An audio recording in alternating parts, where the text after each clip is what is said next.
Waste Bengal में जो rape case हुआ है, तो रेप या बलात्कार करने वाला जो है, रेपिस्ट जिसको इंग्लिश में बोलते हैं, हिंदी में बलात्कारी बोलते हैं, ये क्या है? आतंक का ही तो काम है ये। इसको क्या बोल सकते हैं? आतंकवादी। समझ में आई चीज? और इसके खिलाफ आवाज उठाने वाले जितने भी लोग हैं, सबके सब जिहादी कहे जा सकते हैं। सबके सब क्या है? जिहादी हैं। क्यों? क्योंकि गलत के खिलाफ आवाज उठा रहे हैं, इंसानियत के खिलाफ जो काम हुआ उसके खिलाफ आवाज उठा रहे हैं, तो इसलिए ये सब जिहादी कह सकते हैं इनको हम। रावण जलाना इस बात का प्रतीक है कि अगर हमारे दिल में कोई राक्षसी प्रवृत्ति की कोई सोच है तो उसको हम जला दिए, खत्म कर दिए। आज से हम गलत काम छोड़ देंगे, राक्षसी प्रवृत्ति वाले कोई भी काम होंगे उसको छोड़ देंगे, इंसानियत के खिलाफ कोई भी सोच है उसको हम खत्म कर देंगे, आपसे नहीं करेंगे। क्या है ये? इंसानियत के खिलाफ किसी भी काम को रोकना, खत्म करना, उसके खिलाफ लड़ना, बुराई के खिलाफ लड़ना, दैट इज जिहाद। अब ये बताइए, जिस मजहब में खून बहने से, थोड़ा सा खून बह जाने से वजू टूट जाता है, वो मजहब क्या किसी दूसरे का खून बहाने की इजाजत देगा? आप किसके भक्त हैं? भक्ति मतलब जिसके प्रति आप समर्पित हैं, यानी कि जीना उसके लिए, मरना उसके लिए, जो उसका हुक्म वो आप करें, जो उसने मना किया वो आप ना करें, इसको क्या बोलते हैं? भक्त होना उस चीज का। ठीक है। अंधभक्त अलग चीज होती है। अंधभक्त यानी कि अंधा आंख मूंद करके भक्ति करना।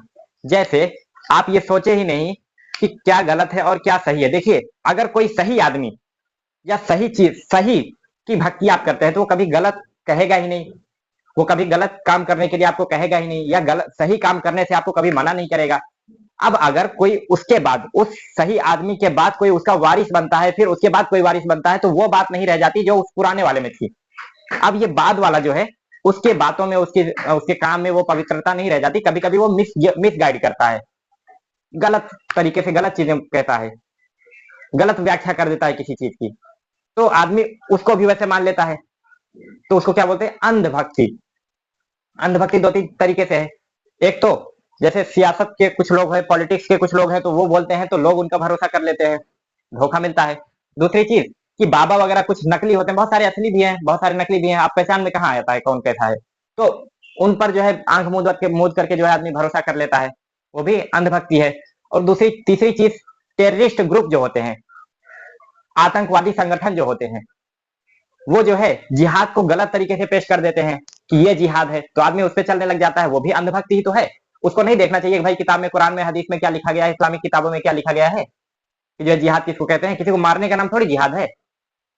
जिस मजहब में अगर कहीं चोट लग जाती है, खून निकल करके अगर एक सिक्के के बराबर कहीं बह जाता है, तो वजू टूट जाता है। वजू का मतलब समझते हैं? वजू जो मुस्लिम कम्युनिटी से हैं वो लोग तो समझेंगे ही।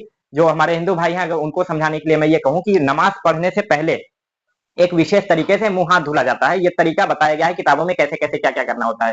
ठीक है, पहले ये तीन तीन बार धुलना होता है हाथ, फिर 3 बार कुल्ली करनी होती है, हाथ साफ हो गया, कुल्ली किया, मुंह साफ हो गया, मुंह के अंदर की गंदगी साफ हो गई, 3 बार नाक में पानी डाल करके ये हड्डी तक पहुंचाना होता है, फिर साफ करना होता है। नाक के अंदर कोई गंदगी है तो वो भी साफ हो गई। उसके बाद फिर 3 बार मुंह पर पानी डालना है, यहाँ से लेकर के पेशानी, ये इसको बोलते हैं मत्था, पेशानी बोलते हैं, और यहाँ ठुड्डी के नीचे तक ये पूरा, और एक कान के लौ से दूसरे कान के लौ तक पूरा मुंह धुलना। तीसरा चीज ये हो गया, चौथी हो गई ये। ठीक है। और पांचवा फिर जो है आपका 3 बार ये करना है। ये चेहरा साफ हो गया, उसके बाद फिर यहाँ तक पूरा दोनों हाथ धुलना है, कुहनियों समेत दोनों हाथ धुलना है। पांचवा ये हो गया।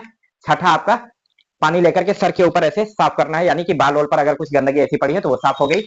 उसके बाद फिर आपका ये जो पैर है, पैर में टखने होते हैं, जो गांठ ऐसी है ना नीचे पाँव के जस्ट ऊपर, यहाँ तक इसको समेत, इसको लेकर के 3 बार पूरा पैर धुलना है। पैर, क्योंकि हम लोग जहाँ आते जाते चलते फिरते हैं वहां गंदगी भी हो सकती है, तो इसलिए उसको धुल लिए। तो अब हमारा ज्यादातर बदन का हिस्सा, और बाकी तो कपड़ा है हर जगह, तो पूरा बदन साफ हो गया। अब हम मस्जिद में जाएंगे नमाज पढ़ने के लिए, या फिर बाहर भी घर में भी पढ़ेंगे, तो नमाज पढ़ने के पहले ये काम करना होता है, इसको कहते हैं वजू करना। अब इस वजू के टूटने की शर्त एक ये भी है, कई सारी शर्तें हैं, इनमें एक ये भी है कि अगर खून कहीं से निकल करके 1 रुपए के सिक्के के बराबर फैल गया, 1 रुपए के सिक्के के बराबर फैल गया, तो वजू टूट जाता है, फिर से वजू करना पड़ता है। अब ये बताइए, जिस मजहब में खून बहने से, थोड़ा सा खून बह जाने से वजू टूट जाता है, वो मजहब क्या किसी दूसरे का खून बहाने की इजाजत देगा? कैसी अंधभक्ति! ये भी तो अंधभक्ति है ना, कि अगर कोई ये कहे कि किसी को मार देना जिहाद है, तो ये भी तो, अगर कोई मान लेगा इस चीज को, तो वो भी तो अंधभक्ति है ना। वो जो है आतंकवाद की चीजें हैं, वो धर्म की चीजें नहीं हो सकती हैं। है जिहाद है, लेकिन जिहाद की डेफिनेशन ये नहीं है कि किसी को मारना काटना। जिहाद, अगर मैं जिहाद को एक्सप्लेन करूं ना, तो हर कोई कहेगा कि मैं भी जिहादी हूं। जिहाद का मतलब है इंसानियत के खिलाफ कोई भी काम हो रहा हो उसको अगर आपके अंदर ताकत है तो बल से रोकिए, अगर ताकत नहीं है तो जबान से रोकिए, और अगर जबान से भी नहीं रोक सकते, नहीं बोल सकते, तो कम से कम दिल में ये सोचिए कि हाँ ये चीज गलत है, इसको जिहाद कहते हैं। जिहाद हर कोई करता है, हिंदू भाई जिहाद नहीं करते। मैं एक्सप्लेन करता हूँ इस चीज को। जब वो दशहरा होता है, दशहरा में रावण क्यों जलाया जाता है? रावण जलाना इस बात का प्रतीक है कि अगर हमारे दिल में कोई राक्षसी प्रवृत्ति की कोई सोच है तो उसको हम जला दिए, खत्म कर दिए। आज से हम गलत काम छोड़ देंगे, राक्षसी प्रवृत्ति वाले कोई भी काम होंगे उसको छोड़ देंगे, इंसानियत के खिलाफ कोई भी सोच है उसको हम खत्म कर देंगे, आपसे नहीं करेंगे। क्या है ये? इंसानियत के खिलाफ किसी भी काम को रोकना, खत्म करना, उसके खिलाफ लड़ना, बुराई के खिलाफ लड़ना, दैट इज जिहाद। तो हर कोई जिहाद करना चाहिए, हर किसी को। जो भी अगर आपके दिमाग में या फिर बाहर कोई गलत चीज होते हुए दिखे उसको रोकना ही जिहाद है, ठीक है। गलत काम करना जिहाद कभी नहीं हो सकता है, वो आतंकवाद है। समझ में बात आई? जिहाद और आतंकवाद में ये फर्क है। ठीक, एक एक्सप्लेनेशन ये है कि इंसानियत के खिलाफ, और दूसरा धर्म युद्ध। जिहाद को दूसरा नाम क्या देते हैं? धर्म युद्ध। धर्म युद्ध का क्या मतलब हुआ? धर्म किस चीज को बोलते हैं? धर्म मतलब ड्यूटी, फर्ज, कर्तव्य, इसी को बोलते हैं धर्म। धर्म का बेसिक मतलब यही होता है। तो अगर आपको धर्म, तब जिहाद देखिए जो मारकाट वाली जो वो आती है एक्सप्लेनेशन, वो कब आती है? जब आपको आपके धर्म पर ही ना चलने दिया जाए। धर्म क्या कहता है कि और धर्मों का सम्मान कीजिए, और धर्मों का सम्मान कीजिए। धर्म क्या कहता है? धर्म में हर चीज बताई जाती है कि हिंदू धर्म में भी होगा ये चीज, मुझे बहुत ज्यादा उसका आइडिया नहीं। इस्लाम धर्म में है तो मैं उसको प्रैक्टिस करता हूँ, तो मुझे इस चीज का आइडिया है कि पिता का क्या हक है, माता जी का क्या हक है आपके ऊपर, आपकी बहन का क्या हक है, आपकी बीवी का, आपके बच्चों का, और आपके पड़ोसी का क्या हक है आपके ऊपर, आपको उनके लिए क्या करना चाहिए ना, या फिर आपके गांव के लोगों का क्या हक है, आपके रिश्तेदारों का आपके ऊपर क्या हक है। ये सारी चीज, सबके हक जो है, और आप किस तरीके से जिंदगी गुजारना है, आपको क्या करना है क्या नहीं करना है, ये सारी चीजें इस्लाम में हैं। तो और लोगों का हक जो है इस्लाम ने बताया है। अब अगर कोई ये कहता है वो धर्म पर आपको ना चलने दे, इस्लाम के जो फंडामेंटल टेनेट्स हैं, यानी कि बेसिक चीजें, आधारभूत संरचनाएं जो हैं, जिनके बगैर इस्लाम होता ही नहीं, इस्लाम का कोई वजूद नहीं है, अगर उस पर कोई रोक रहा है आपको कि नहीं इस पर नहीं चलने देंगे, और वो खून खराबे पर उतर आए, तब वहां पर वो चीज लागू हो जाती है। जैसे कानून में है प्राण एवं दैहिक स्वतंत्रता, प्राइवेसी एंड वो आर्टिकल 21 में है ना, लाइफ एंड पर्सनल लिबर्टी, यानी कि आपने प्राण की रक्षा करना, अपने जान की हिफाजत करना, ये आपकी जिम्मेदारी है, आपका हक है, आपका अधिकार है। तो अगर कोई आपसे लड़ाई कर रहा है, हाथापाई कर रहा है, ऐसा कुछ हुआ कि आपको लग रहा है अब मेरी जान चली जाएगी अगर मैंने इसकी जान नहीं ली, तो अब जो है किसी की जान लेना तो वैसे मर्डर है, कत्ल है, उसमें आप जेल जाएंगे ही। लेकिन अगर ऐसी सिचुएशन आती है कि आप, या तो आप रहेंगे या तो वो रहेगा, तो यहाँ पर कानून ये कहता है कि आप अपनी जान बचाइए, उसको निपटा दीजिए। ठीक है, 1-2 साल की उसमें भी सजा होती है, लेकिन वो कड़ी सजा नहीं होती जो आप जानबूझ करके किसी के कत्ल करते हैं। तो उसी तरीके से किसी की जान लेना इस्लाम में भी मना है। किसी को तकलीफ पहुंचाना, पड़ोसी को, किसी रिश्तेदार को, किसी गांव वाले को, किसी और गैर भाई को तकलीफ पहुंचाना, ये भी गुनाह है। लेकिन जब आपके धर्म पर आंच आ जाए, धर्म यानी कि जो फंडामेंटल चीजें हैं जिनके बगैर, अब जब धर्म ही नहीं रहा तो फिर आपका हक कहां से बचा?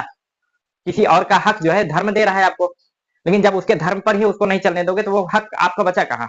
जैसे अगर माता पिता का सम्मान करना, माता पिता का हक जो है बच्चों पर बताया जा रहा है, और माता पिता कह रहे हैं तुम धर्म पे मत चलो, तुम धर्म के खिलाफ चलो, तो धर्म ही जब तुम हटा दे रहे हो धर्म से, तो माता पिता का अधिकार कहां बच गया फिर उसमें ना। तो उसी तरीके से जब ये हो कि अब ये धर्म रहेगा ही नहीं, धर्म का वजूद ही नहीं रहा, जो चीज सामने वाला आपको धर्म पर चलने ही नहीं दे रहा है, तब धर्म को बचाने के लिए किया जाता है। ऐसा नहीं कि धर्म सेफ है उसके बाद आप मारोगे तो आप गुनाहगार होगे उसमें। ठीक है, चलिए, कोई भी गलत काम उसको रोकना जिहाद है। जैसे, और इस बात का सबसे बढ़िया, सबसे अच्छा एग्जाम्पल आपका अभी ये मिल जाएगा, जो रेप केस हुआ है कलकत्ता में, वेस्ट बंगाल में जो रेप केस हुआ है, तो रेप या बलात्कार करने वाला जो है, रेपिस्ट जिसको इंग्लिश में बोलते हैं, हिंदी में बलात्कारी बोलते हैं, ये क्या है? आतंक का ही तो काम है ये। इसको क्या बोल सकते हैं? आतंकवादी।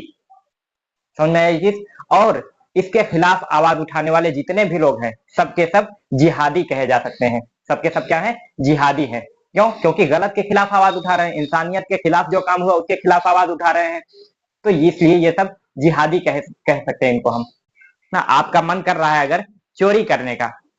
यार ये मौका बड़ा अच्छा है, मार दे हाथ। फिर भी अगर आप अपने आप को रोके, नहीं नहीं करना है, नहीं चोरी करना, ये भी जिहाद है। ये करने को कोई तैयार नहीं है।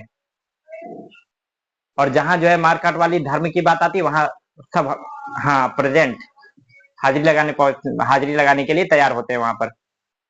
सबकी बात मैं नहीं कर रहा हूँ, कुछ ऐसे होते हैं, लेकिन जहां अपने पे बात आती है वो तो करो भाई। पहले अपना जो ड्यूटी है, अपना फर्ज है, वो तो पहले करिए आप।